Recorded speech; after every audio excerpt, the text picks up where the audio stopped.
Boa noite a todos. Hoje estamos no 17º AMPcast da Associação Médica do Paraná. Com uma honra recebê-los a Sociedade Paranaense de Cirurgia Plástica, com dois membros da sociedade. Dizer do tema de hoje, é um tema extremamente importante, não só para nós médicos, mas para a população. A invasão do ato médico. Nós temos aqui hoje, para falar sobre a invasão do ato médico na cirurgia plástica, convidamos o presidente da Regional do Paraná, da Sociedade Brasileira de Cirurgia Plástica, Dr. Ladir Canaan Júnior, Dr. Afrânio Bernardes, professor da Universidade Positivo, cirurgião plástico e advogado, que integra a Câmara Técnica de Cirurgia Plástica do Conselho Federal de Medicina, e o professor Marcos Guilherme, também cirurgião plástico, membro de entidades nacionais e internacionais de especialidade. A invasão do ato médico possui uma consequência direta à saúde e integridade física do paciente, assim como aos do sistema de saúde. Por isso, as entidades médicas vêm alertando sobre os sérios riscos associados à realização desses procedimentos por profissionais que não têm formação e experiência médica especializada. Doutora Afrânio, com a palavra. Só pegando esse gancho, né? Eu não sei se vocês percebem isso, quanto menos preparado é aquela pessoa que se mostra, mais corajosa ela é e mais ela banaliza o procedimento. Então, eu fico assustado com procedimentos que eu, antes de operar, na noite anterior, eu fico preocupado, sabe? Eu me preocupo, eu trabalho, eu chego para fazer um procedimento no dia seguinte, né, com aquilo elaborado, com aquele sentimento de uma apreensão, e eles passam aí nessas redes sociais com esses infinitos seguidores, né, com esse alcance absurdo, de uma forma banal, como se aquilo fosse muito simples, sabe? Você faz aqui, pronto, o resultado está lindo e maravilhoso. Quer dizer, não tem consequência nenhuma, não tem complicação, sabe? É tudo perfeito. Nossa, e a nossa realidade, ela é tão distante disso. Isso me causa um sofrimento, uma apreensão tão grande isso, da forma como isso... Então, assim, a pessoa que tem menos capacidade, mais banal ela torna aquilo que a gente passa anos para poder sentir assim, puxa, hoje eu estou um pouco mais confortável depois de 20, 30, 40 anos de realizar determinado procedimento. Né? Não, e a gente assim, no começo da carreira, eu fiz um R7, um R8, um R9 com o nosso amigo aqui do lado. E às vezes eu tinha, começando a fazer uma cirurgia, às vezes eu pegava e marcava. Eu ajudava ele na cirurgia, falava, Grilo, eu vou fazer tal cirurgia, você fica um pouquinho comigo, me dá uma mão, dá uma olhadinha, ver como é que é. Porque a gente, mesmo com 6 anos de faculdade de medicina, com 2 anos de cirurgia geral, 3 anos de plástica, e eu ainda fiz cirurgia crâniofacial, a gente ainda tem receio de fazer algumas coisas. Não vamos longe, né? Hoje, por exemplo, a rinoplastia é uma cirurgia que a gente faz muito pouco. Muito pouco. Eu hoje, considerando a evolução que a rinoplastia teve, não me sinto totalmente capaz de oferecer o melhor para o meu paciente. Mando para quem só faz rinoplastia. Então, está acontecendo isso.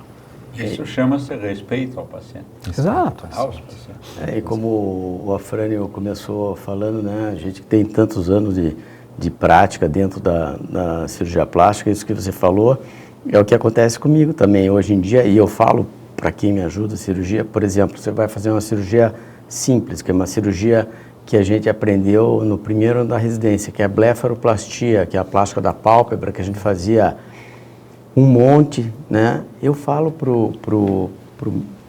para quem me auxilia na cirurgia, falo isso tinha que ser uma cirurgia de residente do último ano de medicina, porque é tanto detalhe. E mais, quando você vai fazer uma cirurgia, você também, que eu conheço, que a gente trabalha no mesmo local, a gente vai fazer uma cirurgia, por exemplo, amanhã eu vou fazer uma cirurgia, a gente fica preocupado, né? Como é que vai ser a cirurgia, tem toda a programação, mas assim, à noite a gente ainda vai lá dar uma estudada, se tiver alguma dúvida na programação, a gente vai consultar um livro, um artigo para ver o que é melhor e rever todos aqueles casos que a gente já fez parecidos, porque uma cirurgia plástica nunca é idêntica à outra que a gente fez, nem cirurgia, nem procedimento. Então, e o que o Ladio e a Frânio falaram também sobre rede social, né? Tem os nossos colegas que são cirurgiões plásticos, que são membros da Sociedade Brasileira de Cirurgia Plástica, que estão habilitados a fazer. Os cirurgiões mais novos, a gente vê que a rede social influencia muito na carreira deles, né? Porque você chega no centro cirúrgico hoje, tem equipes de vídeo para mostrar o trabalho daquele colega, né? Até aí tudo bem, eu me preocupo muito com aquele que invade a nossa especialidade e não é cirurgião plástico. Eu acho que aqui que é o foco da questão, né, que a lei do ato médico, de 2013, ela tentou, ou ela estabeleceu quais são os direitos e os deveres do médico, né? E tiveram alguns vetos ali, mas no dia a dia nós observamos que existe uma invasão muito grande do ato médico, até por profissionais que não são médicos, não estou falando nem cirurgiões plásticos. Não, e uma outra coisa, né? O poder de alcance da rede social. Então, o que a gente vê? A gente vê uma pessoa que ela tem um alcance, tem uma capacidade de influenciar, de atingir um número sem fim de seguidores com a informação, no qual ele mostra alguma coisa. Ele já se mostra como sendo autoridade em alguma coisa. E ali é uma autoridade que ela não pode ser contestada. Você não tem como contestar essa autoridade. Então, para a sociedade civil, primeiro que a pessoa ela não se apresenta se ela é médico ou se ela não é. Então, ela já é especialista e geralmente já desenvolveu alguma técnica. Ele é dono, proprietário de uma técnica. Outro dia eu estava vendo um farmacêutico esteta, injetando, não sei se chegaram a ver, injetando um líquido amarelo na mama da mulher, assim, e de um método que ele desenvolveu. Então, sabe, assim, fazendo um aumento num consultório, num negócio assim horrível. Então, ele se mostra para a população, para aquelas pessoas que seguem aquilo, como ele sendo uma autoridade, como ele sendo uma pessoa que desenvolveu uma técnica de alguma coisa. Então, assim, são situações que você não tem como contestar. Sabe, não tem um embasamento científico, não passou por uma análise dos seus pares, ou pela academia, pela universidade, não, do nada. O cara começa a mostrar uma técnica que ele diz que ele inventou e que é maravilhosa. Então, vocês conseguem imaginar que a pessoa que está assistindo ali, ela fica empolgada, porque o efeito da imagem, ela fala muito mais do que qualquer coisa. Então, você mostra uma imagem, né? São sempre imagens muito bem trabalhadas, com toda uma técnica, uma metodologia de causar o sensacionalismo, né, nas pessoas. É um marketing pesado, que é onde as pessoas mais investem, como você está falando. Eu nunca imaginava que eu teria que entrar no centro cirúrgico com uma equipe de pessoas para ficar fazendo imagem daqueles procedimentos. Eu até me sinto mal, eu acho que aquilo até me desconcentra, entendeu? Então, hoje, é uma rotina. Mas não necessariamente de médico, mas falando dos não médicos. Sim. Aí você vai procurar, porque o cara primeiro já se apresenta como doutor alguma coisa. Ele é doutor. Aí você não sabe se ele é médico ou não. E quando você vai lá a fundo, ele é um farmacêutico. E que está fazendo esse procedimento. E essa informação não é fácil de achar muitas Mas vezes, você né? não consegue achar a informação, entendeu? Não é fácil você achar essa informação. Você tem que esmiuçar para saber qual é a informação. A gente sabe bem disso, né? Não é? A gente tem esse sofrimento para isso. Então, eu acho que o importante que esses minutos que nós estamos conversando aqui, que quem está nos assistindo, entenda, procure saber quem é o médico onde se vai entregar uma parte do teu corpo para ser tratado. Ou o profissional, né, que se diz médico. Da onde ele veio, para onde ele vai, aonde que ele andou, qual é a formação, e tem os meios de saber. Você tem a sociedade da especialidade para você perguntar a respeito da pessoa. Você tem hoje você entra no CRM. nome de um médico, você pega o currículo dele, aquele médico que é sério, apresenta, o cara é professor da universidade, outro mestre, doutor em medicina, em cirurgia. Então, a população tem que estar preparada. Por exemplo, se acontece no eu sou cirurgião vascular, escleroterapia, parece tão fácil para quem sabe fazer, mas aquele que está fazendo para ganhar dinheiro, né, em salão de beleza, fazendo em qualquer outro lugar que não seja médico, nós já vimos necroses de pele e que a cicatriz é para o resto da vida. Ou pode fazer uma trombose venosa, que pode fazer uma embolia pulmonar e morrer de uma escleroterapia. Não foi da escleroterapia, foi da quantidade de líquido que injetou, pegou uma veia maior, formou um trombo e foi parar no pulmão. Então, é muito importante aqui, principalmente, essa palavra, invasão do ato médico. O que é ato médico? É tudo aquilo determinado pelas sociedades científicas de especialidades, aprovada no Conselho Federal de Medicina, aprovado pela sociedade como um todo, que analisa pelas universidades, pelos cursos de pós-graduação.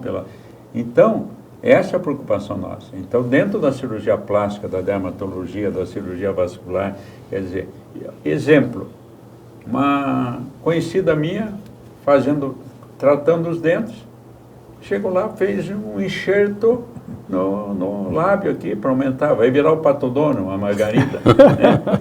Pode virar, está cheio de margarida na cidade. Bastante. Então, por favor, não é papel da especialidade, não é papel do dentista fazer isso, cirurgia da bochecha, não sei o quê, e estão acontecendo. Assim como, então, Marcelo, o senhor se vê na condição de fazer um canal? Uma ortodontia? Não, nós não nos metemos a fazer isso. Não, você não fez 6 anos de medicina? Não. Não consegue fazer um canal? Não é? Então, inverteu-se, né? Inverteu-se a questão. Acho que 6 letrinhas importantes, né? Acho que sempre que as pessoas têm que procurar, né? As letrinhas C, R, M, né? Acho que é uma coisa importante que a gente fala para as pessoas que o leigo que às vezes está procurando um profissional. E R que é, né? R que é. Isso, o RQE também não é o... Eu acho que a maior... Explique o que é RQE. O RQE é o registro de qualificação de especialidade, né? Isso qualquer pessoa que terminou uma residência médica pode ir ao CRM e registrar a sua especialidade lá. Mas existe um próximo passo, que daí entra a Associação Médica, entra a Sociedade Brasileira de Cirurgia Plástica. O selo de qualidade para o cirurgião que foi testado pelos seus pares e recebeu uma qualificação, um selo de qualidade, que são os membros das sociedades científicas. No nosso caso, a Sociedade Brasileira de Cirurgia Plástica. Então, esse profissional, ele terminou a residência, ele fez uma prova duríssima para conseguir passar efetivamente num teste e recebeu o título de especialidade médica pela Associação Médica Brasileira. Então, é um profissional diferenciado. É um profissional. E o que acontece? Eu sempre dou o exemplo daquela situação em que a gente você tem um carro elétrico e o carro deu algum problema e você sabe que, quem que seria melhor, né? O concessionário do carro, né? E você, poxa, mas vai ficar caro, tá longe, tá difícil, não dá para agendar. Eu vou levar para o Zezinho, mecânico ali, o Zezinho queima a placa do carro e o carro se destrói, né? Daí o que acontece? Você vai procurar quem daí, né? A concessionária para resolver o teu problema. Entendeu? E aí é que tem a questão. A gente, numa situação dessa, a gente sabia que a gente meio que assumiu o risco de levar no Zezinho. E aí é que o paciente acaba sendo o maior lesado nessa história. Porque o paciente, às vezes, acabou ficando com TEP, acabou tendo uma cicatriz, acabou recebendo uma condição completamente irreversível, e daí esse paciente chega em nós, chega no especialista.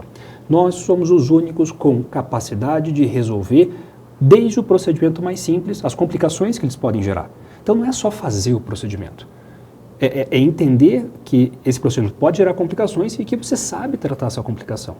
Então, eu penso que da mão do especialista, você tem um risco muito menor de ter complicação, e se você tiver ainda a complicação, esse profissional vai saber te tratar. O que o não médico, o que o não preparado acaba não tendo. É verdade. Fala, Fran. Não, eu fico assim muito preocupado porque, como você falou, quantas e quantas pessoas vão buscar algum determinado profissional e aí aquele profissional fala, mas por que você não faz um não sei o quê? Por que vamos fazer um preenchimentozinho? Vamos fazer um não sei o quê? Então, assim, como é que as pessoas não ficam um pouco assim, desconfiadas? Assim, eu não vim aqui para isso. Eu vim aqui para fazer outra coisa. Você está querendo sair, então ela vai lá para fazer uma coisa, ela sai com outra. E geralmente eles pegam a pessoa meio de surpresa. Você entendeu? Sim. Ela não dá tempo assim para a pessoa fazer. Não, ó, eu estou te propondo isso, vai para casa. Pensa, conversa com outros profissionais e daí se você achar que o que eu propus faz sentido, volta aqui. Sim. Nunca é assim. Não. Você já percebeu? Que nunca é desse jeito? E fica mais barato se fizer naquele momento. Não, se fizer... Se voltar semana que vem já é mais caro. Hoje aqui a gente está com o negócio aqui, está no dia do preenchimento, está não sei o quê, vai ser mais barato. Então, são pessoas assim, eles têm uma tática mercantil, entende? Que é isso que está... E é claro que o motivo é todo esse. A motivação é essa. Não é oferecer do que você tem de melhor para atender a dor do outro, o sofrimento do outro, ou dar a melhor... Não, é aquilo que te atende em primeiro lugar. Né? Então, isso que é absurdo. E as pessoas, elas ali, de pronto, não têm aquela capacidade de reagir. É quase assim, quando você vai tomar um golpe, como é que eu caí no golpe? Claro, porque o cara te pega desprevenido, né? Então, se você pensar, você não cairia no golpe, né? Então, são situações que a gente teria que refletir, porque geralmente são procedimentos que são eletivos, são procedimentos que você não precisa fazer naquela hora. Se a pessoa vai comprar uma xícara, que é igual, em 3 lugares, ela vai lá e vê o preço da mesma xícara nos 3 lugares, não muda nada. O que custa ali conversar com 3 profissionais? Né? Eletivamente, se informar melhor, ouvir quantas e quantas pessoas chegaram no consultório de vocês arrependidas porque não escutou outro profissional, fez lá com alguém, sabe? E depois eu descobri que o cara não era médico. Não. E tem também, assim, e essas complicações dos não médicos, elas vão parar, alguém precisa resolver. Né? E quem que é o profissional capacitado para resolver aquela complicação? Ela vai voltar lá no farmacêutico, né, com todo respeito à classe, né, ou no dentista, com todo respeito à classe. Eles eles não têm treinamento para resolver. E aí ela vai parar no teu consultório, no meu consultório, no consultório do Macedo, né, do Ladi, e a gente é obrigado a resolver. Porque se você não tratar esse paciente com uma complicação, você pode ser responsabilizado, não pela complicação, mas pela omissão do tratamento da complicação.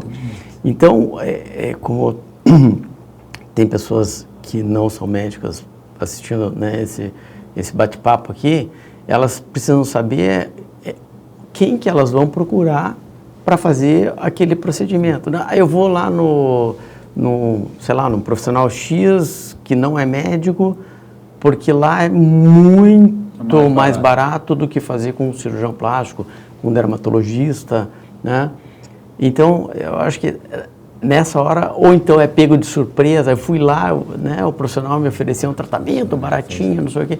Ela precisa pensar que isso pode ter complicação. Como nos nossos tratamentos, a gente pensa e muitas vezes tem complicação e a gente tem que tratar, né? Tem uma pergunta para vocês aqui. Quais são as implicações legais da prática de procedimentos por profissionais não médicos? Isso acaba, quase sempre a gente recebe denúncias, né, isso na própria sociedade, por colegas ou até mesmo por pacientes. A sociedade não tem exatamente esse papel, a gente acaba daí vendo cada caso, né? A Fran talvez sabe, mas especialmente o profissional não médico que está fazendo um procedimento que está dentro do ato médico, isso é exercício ilegal da medicina. Isso é um assunto a ser tratado pelo Ministério Público. A polícia. Né? Ou às vezes você fazer uma representação contra esse profissional no conselho dele. Então, são situações bem complicadas, né? Se ele não tem conselho, procura a polícia, né? Polícia. Porque tanto que é caso de polícia. A orientação que nós damos para os pacientes nessas situações de complicações graves, com procedimentos com não médicos, é que esse paciente faça um boletim de ocorrência. Aqui em Curitiba, inclusive, a gente tem uma delegacia específica para isso, que é a Nucrisa, em que a opção mais correta de se fazer é essa, né? Mas aí eu entro naquela questão do concessionário de volta, né? O paciente que foi enganado e que sofreu a lesão, ele fica com um sentimento de culpa, né? Porque lá no fundo ele sabia, poxa, aquele não era o profissional correto a ser procurado, né? Então ele acaba daí não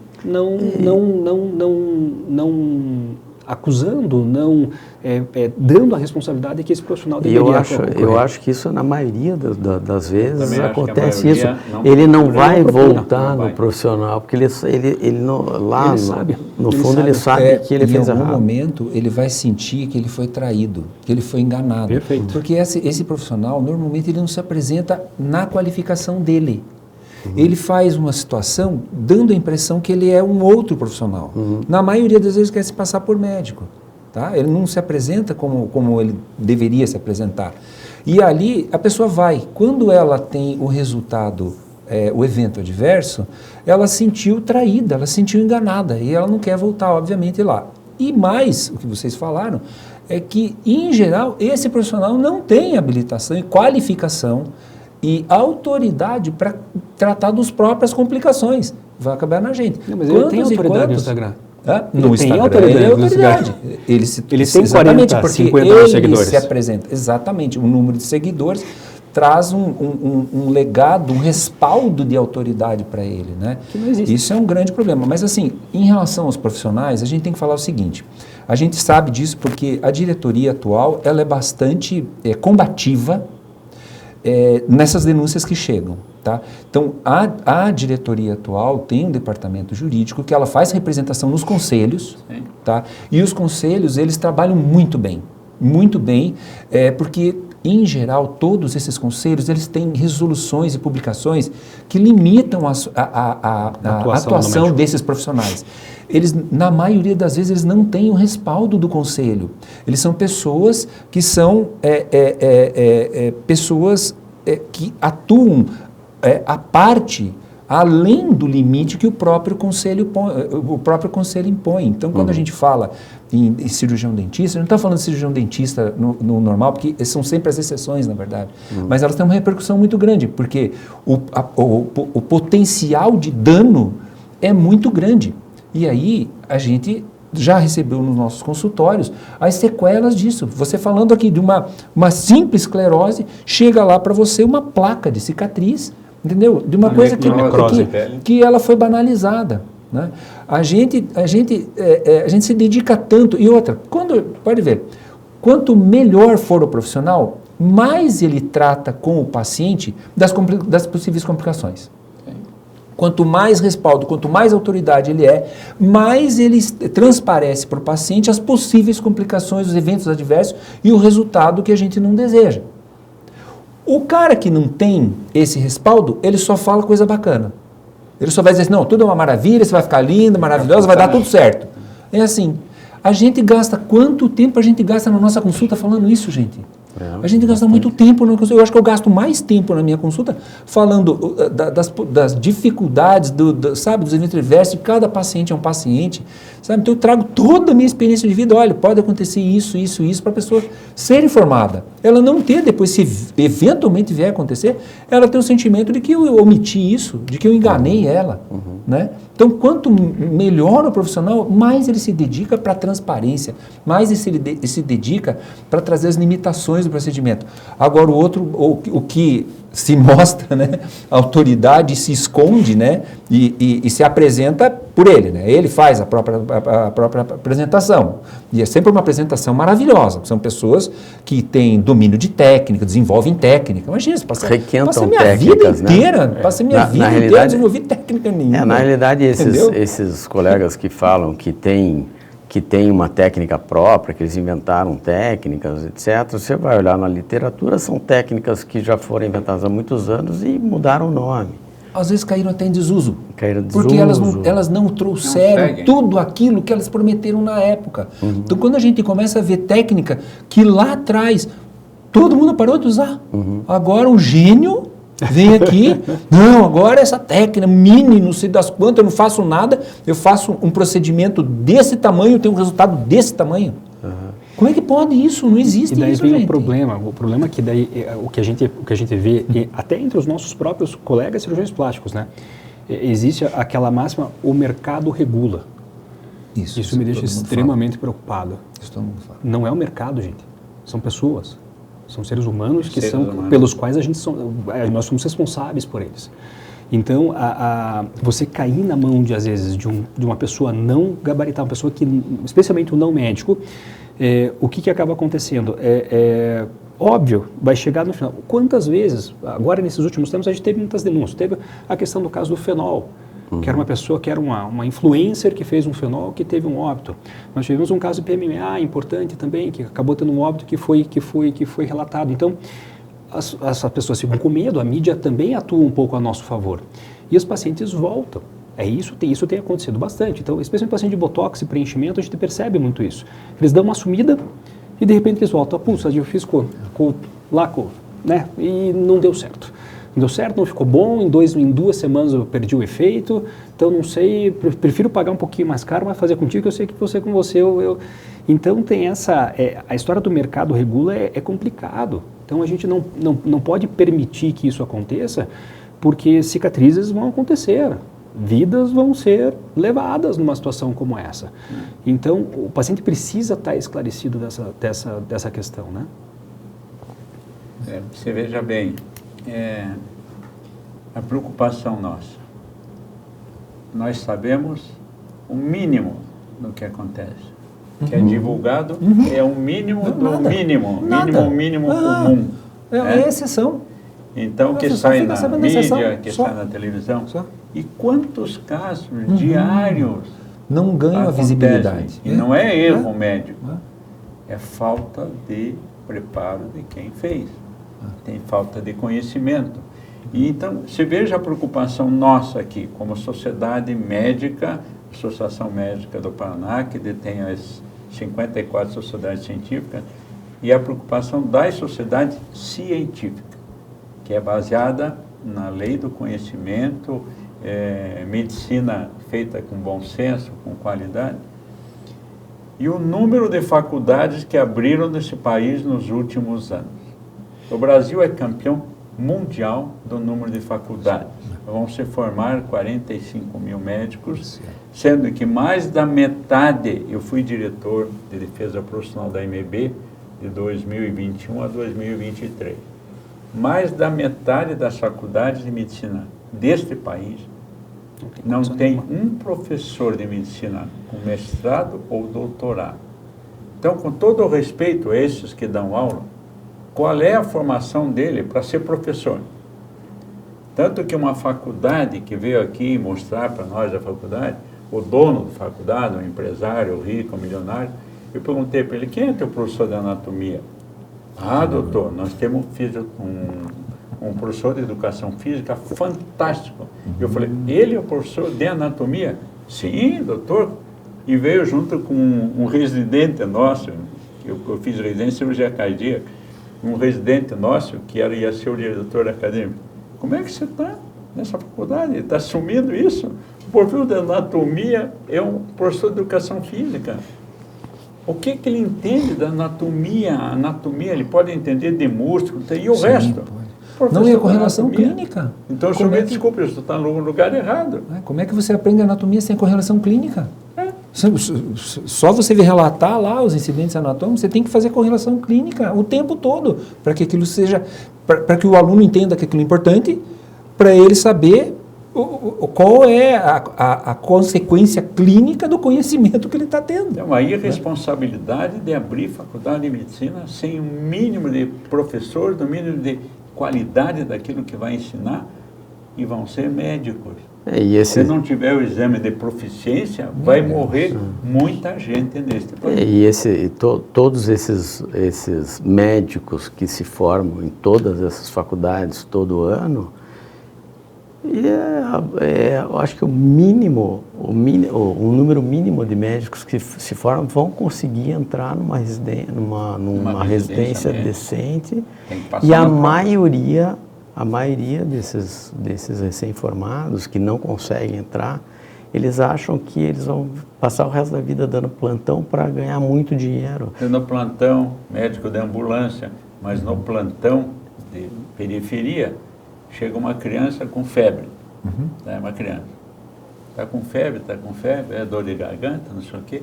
Essa criança pode estar com otite, pode estar fazendo uma meningite, e o médico dá antitérmico e vai embora, a criança morre de meningite. De quem é a culpa? Nossa, não é, mas é da estrutura nacional, uma coisa dessa. Então, é muito grave isso, né? O sistema é gravíssimo.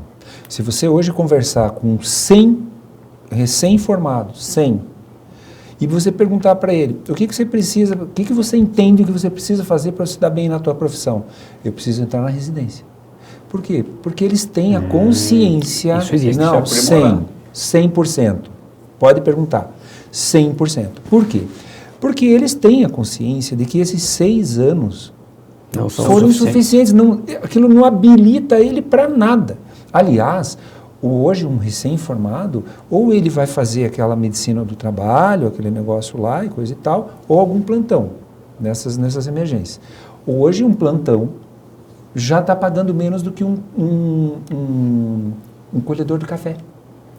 12 horas, um colhedor de café ganha mais do que um médico dando plantão de 12 horas. Então, assim, até inclusive na análise desse censo médico que saiu agora, uma coisa que precisa ter na consciência de quem vai fazer medicina é que se tornou uma profissão muito mais vocacional. Sim. Então, que vá fazer medicina quem tem a vocação. Porque não é mais a profissão de ganhar dinheiro. Não é mais isso. É que você tem a vocação. Então, talvez seja essa a saída, a nossa salvação lá na frente, porque a gente tem alguns médicos que vão fazer medicina, porque, como você falou, todo desse número quase infinito, gigante de médicos, todos eles recebem o mesmo CRM. Não importa se você fez na melhor escola, você fez na pior, que tem lá a pontuação do MEC 1. Várias faculdades de medicina com pontuação 1. Os dois são médicos. Essas faculdades tinham que estar fechadas. Sim. São inúmeras. É que as faculdades de medicina viraram um negócio, né? Porque custa muito caro para o aluno de medicina ou para os pais, ou sei lá quem vai pagar a faculdade, é muito caro. E é lógico que tem laboratórios, faculdades precisam de laboratórios, etc. São mais caras que os outros cursos, mas virou um grande negócio. Sim, mas virou fácil para entrar. Só que é fácil. Aí, qual é a consequência do fácil para entrar? É fácil para entrar. Olha o que ele colocou. Aí o que ele porque... fala aqui agora? Fácil para entrar. Então qualquer pessoa entra, se você tendo dinheiro, porque só aumentou a escola privada, né, gente? Não aumentou a escola pública nesses últimos 6, 8, 10 anos. Então esse número todo praticamente é só escola privada. A pessoa entra porque, é lógico, ele vai pagar, ele vai entrar, tá? E aí... praticamente qualquer pessoa entra. E a faculdade, ela não faz o filtro de uma condição mínima de formação ética, moral e cognitiva.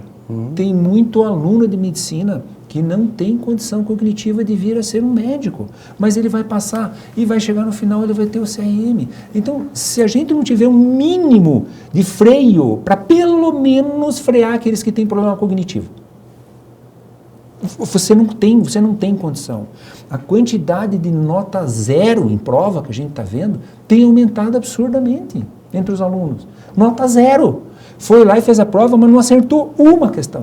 Nenhuma, nada. Essa pessoa, sabe, tudo bem, pode ter sido uma prova só, mas ela é repetente. Ela continua assim, mas só que ela vai passando.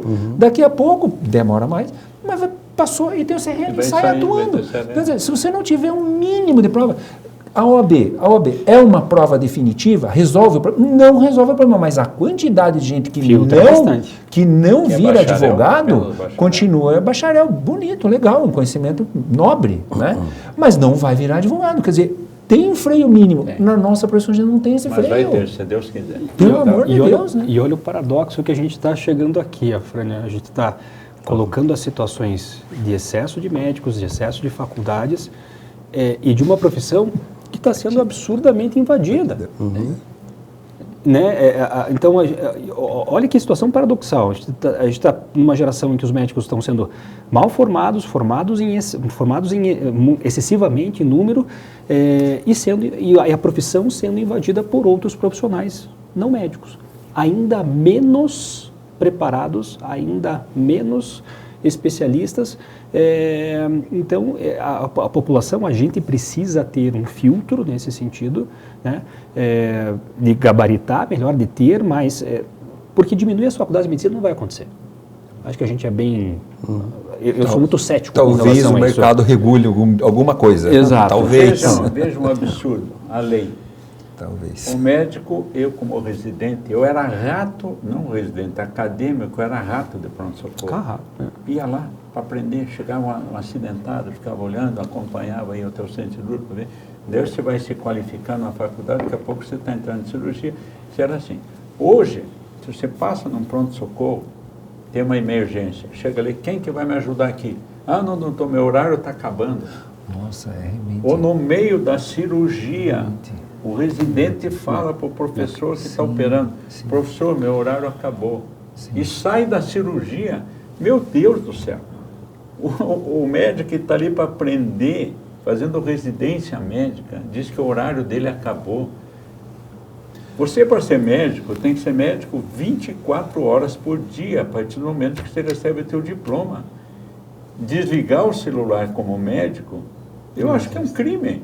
Se você tem paciente, você tem algum tipo de paciente, pode ser 10 pacientes, pode ser 20, algum paciente te ligue, a tua obrigação moral, ética, de respeito é atender. Você pode não resolver pelo telefone, mas vai para o hospital, estou ligando para o hospital, vou falar com o médico de plantão, para ver, o médico me dá o feedback, ou eu vou para lá, ou eu vou no primeiro momento. Esse é o papel do médico. Será que vai ser assim? Já não é mais assim. Não, você tá resumindo uma virtude e uma premissa para o exercício da medicina, que é o médico ser humano. Sim. Ele tem que ser humano.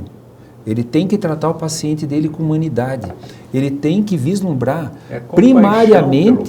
primariamente o interesse do paciente. E é o que a gente não vê. Essa frieza, essa desumanidade é que está acontecendo. Eu falo com os alunos lá o seguinte: olha, pessoal, a situação está difícil, mas tem uma saída. Tem uma saída, porque, como a gente viu aí, esse ano a gente vai ter quase 45 mil médicos, mais a invasão da medicina. Mais a invasão, tá? Mas o que leva a isso? O que é uma consequência? Todo mundo está num mar de sobrevivência. E quanto mais regime de sobrevivência, o ser humano mais egoísta ele fica. Quanto mais ele precisa sobreviver, mais egoísta ele fica. Mais desumano ele age. Então, eu tenho dito para os alunos, sabe quem é que vai se dar bem na medicina? Quem conseguir manter a virtude da humanidade. É isso aí. Este cara vai se dar bem. Ele precisa ser o mais bem informado? Talvez não. Mas se ele for humano, ele vai ser uma pessoa que vai se destacar tanto desta massa desumana, que ele vai ser um médico assim. Ele vai escutar do paciente, doutor, eu nunca vi um médico como o senhor. E as pessoas mais simples, sabe qual é a definição que eles dão para esse médico? Esse doutor é gente boa. Eles guardam o nome desse médico, porque esse médico que você falou, que ele cumpre o horário dele, nenhum paciente guarda o nome dele. Não vai ter paciente jamais. Agora, esse doutor que se mantiver humano, ele vai ser aquele reconhecido como sendo médico gente boa. É aquele médico que olhou no olho do paciente. É aquele médico que em algum momento falou, puxa, se você fosse minha mãe, minha avó, o que eu faria? Eu posso não ter o melhor conhecimento, mas eu daria o melhor de mim. Que foi o que fez ele um dia querer entrar na faculdade de medicina. Então, assim, nós vamos chegar nisso. A gente vai chegar assim, vai se destacar o médico que for humano. Agora, o grande problema que a gente tem com esse número de escolas, com pessoas muito mal formadas, que são pessoas mal formadas e pessoas desumanas, igual a tragédia. E só que a gente só está vendo uma pontinha da tragédia. A tragédia está muito maior. Como o Macedo falou, a gente não está sabendo o tamanho da tragédia que está acontecendo. Como começa a empatia? Como? Empatia. Bom dia, boa tarde, e olhando no olho do paciente. Isso. Você, no olhar do paciente, você já vê se ele está bem, se ele está mal, se ele está para baixo, se ele está para cima. Isso é questão de anos de consultório. Agora, assim, se você não pegar no paciente, se você não examinar o paciente, jamais esse paciente vai lembrar de você. E você tem que ter empatia no exame, na amnésia, aquilo que é a história do paciente, conversar com o paciente e pôr a mão no paciente. Mas essa é a história do mercado, né? Eu acho que vai acontecer uma questão de humanidade, uma questão de formação. Eu acho que vai sobreviver no futuro o médico que às vezes o mais humano, o que às vezes fez até uma subespecialidade, às vezes tem um nível de conhecimento muito alto, que daí para tratar determinadas doenças que às vezes necessitam disso, porque senão não adianta, você vai ter de 100 mil médicos, você vai ter 5 mil que vão exercer uma medicina de qualidade. Sim, mas eu acho que assim, os médicos com vocação, os médicos que levaram a sério a faculdade, aqueles que suaram, perderam dias e noites para entrar numa residência, fizeram uma boa residência, que não ficam olhando no relógio para sair no meio de uma cirurgia, por exemplo, ou sei lá, num ambulatório, a hora que deu horário, ou que vai atrás, se interesse por um caso e tal. Esses médicos vão continuar existindo. Então, só para a gente deixar aqui, que assim, a gente está vendo que existe um grande problema, né? Mas eu acho que a gente tem que sempre pensar positivamente, né? Que esses médicos, eles vão estar ali para atender a população. E a população deveria focar nesses médicos, né? Quando ela for olhar hoje em dia a rede social, há 20 anos atrás era o jornal, ou a revista, ou o rádio, né? Quando ela escutar ou for na rede social e enxergar, olhar, prestar atenção lá no médico que está falando que ele é o melhor, ou que a técnica dele é a melhor, ou que ele resolve todos os problemas, a população deveria pensar que existem outros profissionais que não estão ali na rede social, né? Sim. E que eles vão ser melhores do que aquele que está na rede social, né? No sentido que vão conseguir resolver o problema dela. Ou até ela que pergunte, eu conheço, tem um parente que foi atendido por um médico, ou lá um cirurgião cardíaco, eu estou precisando de um cardiologista, vou perguntar, eu lembrei que você esteve doente, você ficou bem, meu parente, como é que é o nome daquele teu médico? Então, a população... Boca a boca é o melhor que tem. A população, ela tem que tomar cuidado com a massificação da rede social e ela tem que prestar atenção no entorno dela, porque hoje em dia não é só para a medicina, tudo se vê em rede social. A rede social virou um grande mercado, como você falou. Tem uma pergunta para nós ali. Para você Exatamente que é advogado. Exatamente sobre isso. Para você A pergunta que é isso aí. é cirurgião plástico e advogado. As redes sociais são terreno fértil para profissionais não médicos divulgarem procedimentos. Existem iniciativas para impedir essa proliferação? Veja, exatamente isso é uma das causas que a gente vê tanta invasão da medicina. Porque o Conselho Federal de Medicina, ele é o mais rigoroso em condutas éticas, no que se trata na publicidade, naquilo que você torna público. Então, nós somos os únicos, basicamente, que temos uma resolução muito bem feita que norteia a publicidade médica.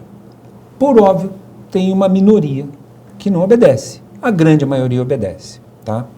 Ocorre que as outras profissões não têm essa regulamentação tão séria, tão rígida e tão compromissada como a medicina, tá? E um outro problema que eu queria pegar exatamente essa tua fala, para mim, ela conta tudo. O que aconteceu? A gente teve um escalonamento, a gente teve uma alavancagem gigante na pandemia de usar este meio para você vender, para você se tornar pública, para você aparecer. Você ter autoridade. Para você se mostrar autoridade, o que você quiser, né? Sempre com esse objetivo mercantil, na maioria das vezes, né? Então, houve uma hipertrofia do uso deste meio, que ele não seria tão rápido se não tivéssemos a pandemia. Nós levaríamos mais tempo para chegar hoje no uso das redes sociais se nós não tivéssemos tido a pandemia, talvez mais 10 anos, que seja. Então, o que aconteceu? Exatamente o que você falou. A própria população, o próprio cidadão que recebe a informação, ele não se preparou para essa massificação de informação através dessas redes. E esta população não tem o senso crítico devido que deveria ter para poder filtrar aquilo que está sendo vendido para ele. Entende? Porque é uma coisa relativamente nova. E ela é muito sedutora, porque ela usa imagens e ela usa muita promessa. Então as pessoas ficam seduzidas. Então eu acho que a gente vai levar muito tempo para que a própria sociedade civil crie um filtro crítico para isso, para poder ver que a gente olha pela apresentação, pela aparência da pessoa. Qual é a intenção dela? Se ela está querendo vender, sabe? Se ela está querendo se mostrar sendo a pessoa mais maravilhosa, ou se ela esconde algumas informações, se ela omite, como ela se apresenta. Então, eu acho que a sociedade civil ainda vai demorar um pouco, mas vai caber a ela, sim, a sociedade civil, fazer esse processo de filtragem. Por quê? A gente tem a regulamentação. Então, os conselhos regionais e o Conselho Federal tenta conter dentro da medicina a forma de você publicar. Então, basicamente, o que acontece? O médico pode publicar, ele pode mostrar, sempre considerando as premissas acadêmicas. Então, é como se eu estivesse apresentando para os meus pares num congresso, é o que mais ou menos eu poderia apresentar, obviamente sem identificar paciente, né? sem causar sensacionalismo, né? Com consentimento, com um monte de coisa, mas assim, sempre com um fundamento científico, tá? Porque essas pessoas que são super famosas na rede social, elas não apresentam da mesma forma lá num congresso. Eu não tenho o mesmo respaldo, porque lá ele não aparece, mas, você entendeu? Mas, porque ele não tem fundamento científico. Mas, né? Mas eu tenho visto, assim, né, a gente teve a jornada paranense, nós três estávamos lá, aula de presidente e tal, né? A gente estava em mesa redonda lá e eu vi várias aulas em que os nossos colegas que têm título de cirurgião plástico mostrando fotos na nossa especialidade, né, de pré e pós-operatório de rede social. Isso, se a gente, na nossa residência, se mostrasse isso, o chefe suspendia por, se não volta aqui por 6 meses. Não? Mas então, não pode fazer isso. Mas dentro da medicina a gente ainda tem esses mecanismos de freios. Nas outras profissões não tem esse freio. Então a rede social, ela virou uma terra de ninguém. Sim.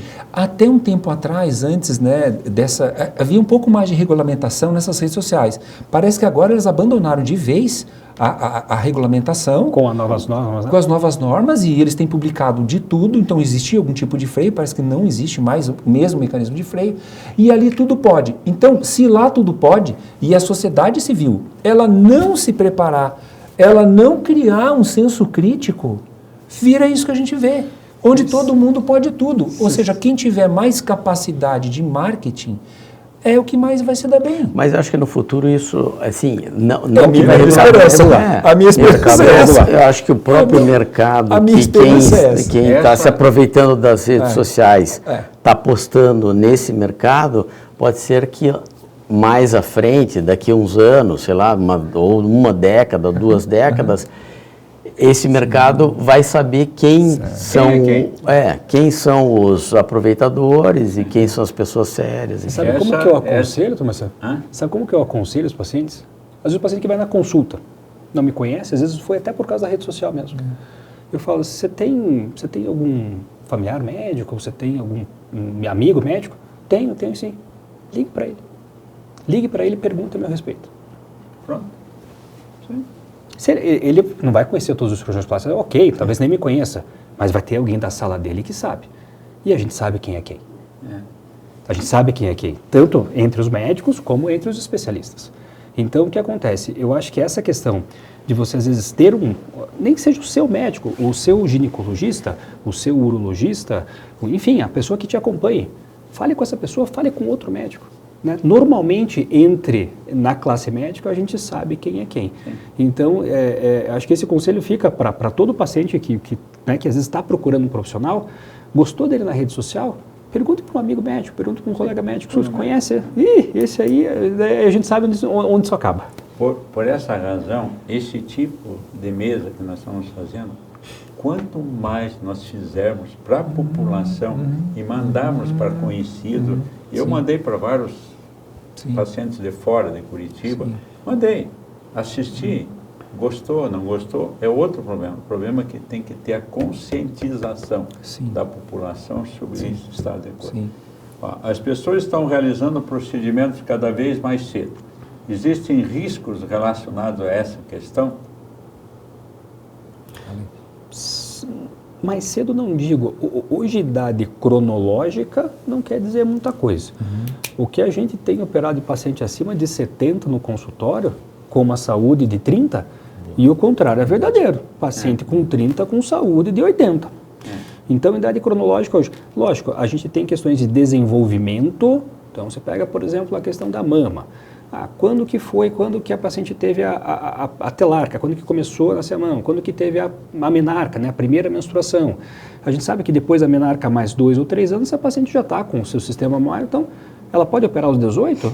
Sim, às vezes ela teve a menarca aos 15. Ela pode operar aos 16? Talvez também sim, às vezes ela teve a menarca aos 12. Então a questão, eu trabalhei muito com cirurgia de pacientes com deformidades congênitas. Existe um timing correto para fazer isso. Você pode fazer uma orelha de abano num paciente de 3 anos? Poxa, você pode ter problema. Então, depende muito, daí tem indicações médicas para cada uma dessas coisas. Do conhecimento, do bom senso. Exatamente. Então, eu me lembro muito, uma vez eu estava num plantão também e chegou um paciente com febre, dor de garganta, era a festa de 15 anos dela, dali 2 dias ela tinha ganhado de presente dos pais, não a festa, mas uma cirurgia plástica. 15 anos de idade, uma paciente obesa, uma menina obesa, entendeu? Então, eu fico pensando, quem é o profissional que operou aqui? E daí ela foi na consulta para dizer se podia operar no dia seguinte ou não. Eu falei, olha, eu era R3 da plástica, eu falei, olha, primeiro assim, ela está com febre, está com uma faringite, não pode operar amanhã. E segundo, não é de cirurgia plástica que ela precisa. Né? Então, a idade hoje é uma coisa, depende muito. Né? Talvez só rapidinho, essa pergunta também, pode ser que quem fez a pergunta está interessado em saber se os procedimentos estéticos, por exemplo, você aplicar toxina botulínica preventiva, né? Isso aí não existe, mas tem um monte de gente que faz. Quer dizer, você vai, assim, até a idade... Eu acho que a idade não é exatamente uma contraindicação, né? Mas ela, você tem que saber se aquele procedimento que a paciente está solicitando, ele vai ser efetivo para o caso dela, para ela, né? Se vai dar um bom resultado ou vai melhorar a saúde daquele paciente naquela idade, né? Então, eu acho que tem coisas que você não pode fazer e fazem, né? Tem coisas que você não deve fazer medicina, e fazem, né? Por aí. É medicina, tem um diagnóstico, né? Eu queria só complementar um tratamento. Isso tudo que vocês estão falando. Sabe onde que eu acho que vejo o risco, Macedo? Não necessariamente na idade, mas na banalização da proposta. Sabe, quando o profissional, ele propõe a coisa de uma forma tão banal, assim, tão destituída de consequência, como se aquilo fosse uma coisa assim, sabe, eu vou lá no salão só mudar a cor do meu cabelo, sabe? Então, quando a coisa ela é muito simplista, ou esse profissional não conhece os eventos adversos que podem acontecer, ou, evidentemente, ele está escondendo. Ele está escondendo, porque daí ele consegue vender a proposta dele. Então, eu vejo o risco, e aí com esse intuito de educação, de formação de senso crítico da população, quando alguém propuser alguma coisa que vai afetar a sua integridade física de uma forma banal, pense duas vezes, vá pense conversar com outra pessoa. Procure outro profissional. Sabe? Procura Eu acho que tem que ouvir sociedade outra científica. pessoa. A banalização, que é o que a gente está vendo. E não só a banalização, mas assim, muitas vezes ela é vendida a coisa num tom até meio cômico, jocoso, com humor, desrespeitoso. Não deveria ser tratado dessa forma, mas é a forma como eles fazem para chamar atenção. Então, eu acho que isso também faz parte desse processo de banalização, de exposição de tudo. Quando você expõe tudo, você se banaliza. Sim. Porque não é tudo que a gente tem que expor. Não é tudo. Algumas coisas não são palatáveis para as pessoas que não estão acostumadas a ver, né? Então, assim, eu entendo que o risco está relacionado quanto maior a banalização daquilo que for tratado. Sim. Sabe? Eu queria agradecer a presença dos professores aqui e dizer que as nossas portas estão abertas para quantas sessões forem necessárias para a gente continuar orientando a população. Esse é o papel social da Associação Médica. Sim, levar os verdadeiros especialistas para a população para mostrarem o caminho correto na hora que se for fazer um procedimento médico. Tem coisas que não dá para a gente prevenir. Um acidente, você cai num pronto-socorro qualquer na estrada, sabe Deus aonde, mas aí tem que pensar muito no Senhor aí para que nos ajude que tenha um melhor resultado. Quero agradecer a vocês e convidá-los para sempre estarem aqui conosco, com a Associação Médica, com a sociedade científica de vocês, participando dos nossos eventos. Eu queria parabenizar a Associação Médica, porque ela atua muito com esse objetivo junto à sociedade civil, mas também junto à formação dos estudantes, né? Das escolas, de estabelecer provas de proficiência para os acessos à residência. Tem a prova né? de residência médica. Isso é uma coisa muito bacana. Há 20 anos nós fazemos essa prova. A última prova nós tivemos mais de 4.000 candidatos para a residência médica. Então, você vê, nós temos 43 coremes do Paraná participando da nossa prova. Hoje entraram mais 45. Quer dizer, então, mas é uma prova feita com respeito, com, sabe, questões feitas por professores de medicina, não é pegadinha, não, as questões... Mede conhecimento. É na base do conhecimento. A resposta não é sim ou não, não é a resposta assim que você faz um raciocínio, não, você tem que fazer um raciocínio como médico que entra numa residência médica. Obrigado a todos, até a próxima. Obrigado.